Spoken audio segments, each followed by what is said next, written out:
moving along to Colorado State. And Jay Norvell heading into his second season here. The first year was not good. 3-9. And I don't know how much better the second year is going to be. Their post-game win expectancy last year was 4.02 and 7.98. The defense was actually pretty good, especially compared to the offense. I mean, it was just abysmal. Number 126 in offensive PPA per drive. This was tearing everything down to the studs on offense and having to completely rebuild it. We know that Jay Norvell is a good coach, but the type of offense that he runs, it takes a while to get there. I can understand it. So their projected record this year, 4.83, we'll say that, and 7.17. Their win total is 4.5 this year. Over is juiced at -120, under -110. That's over at BetUS. These offensive numbers, the turnover margin, the penalties per game, all of it was just brutal last season. So let's start with the offense here.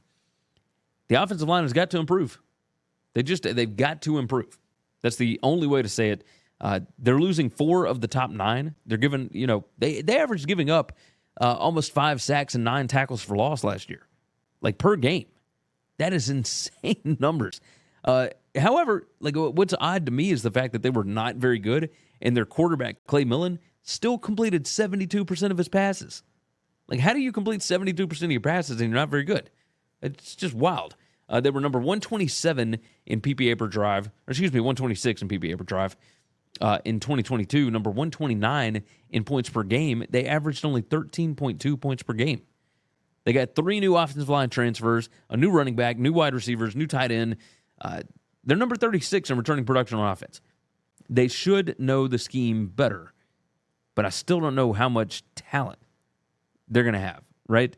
That's what I'm a little concerned about this, because this schedule is not exactly forgiving, especially their non-conference.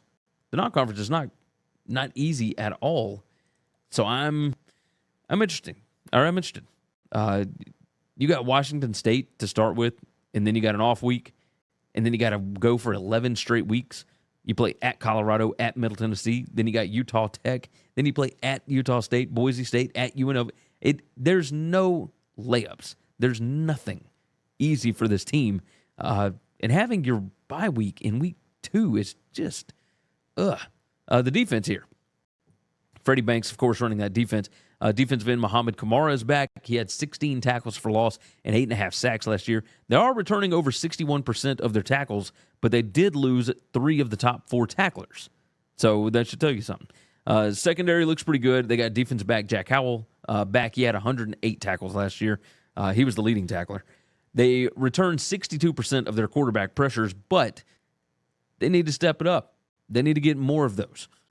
You look at the key players, Jack Howell, as I just mentioned, Kamara, the defensive lineman, the quarterback, Clay Millen, again, 72% completion percentage, and they went 3-9. Like, you got to be more explosive. You got to be, and they were explosive, but oh my gosh, how about you just need to be more consistent? That's just ridiculous.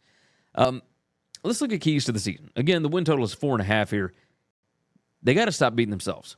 Like, they were 6-2 against the spread in the last 8 games last year, but they were not good. Like, that's what, like, they beat themselves way too much. Number 101 in turnover margin, number 112 in penalties per game. Just brutal.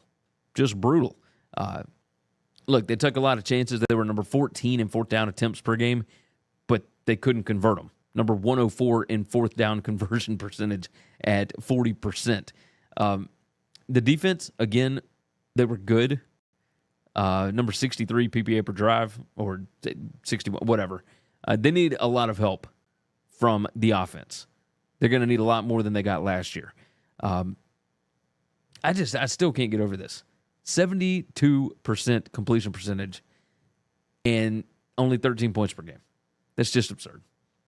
And so I've got wins over Utah Tech, over Air Force. Surprising, I know, but Air Force always drops something along these lines. I think the offense will be kicking at that point.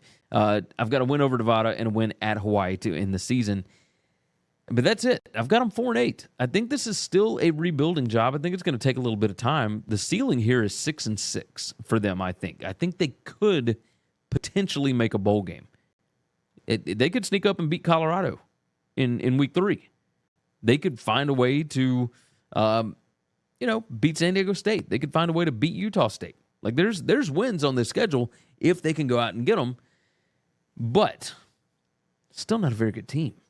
So I've got them going under -110. That's over at BetUS, 4.5.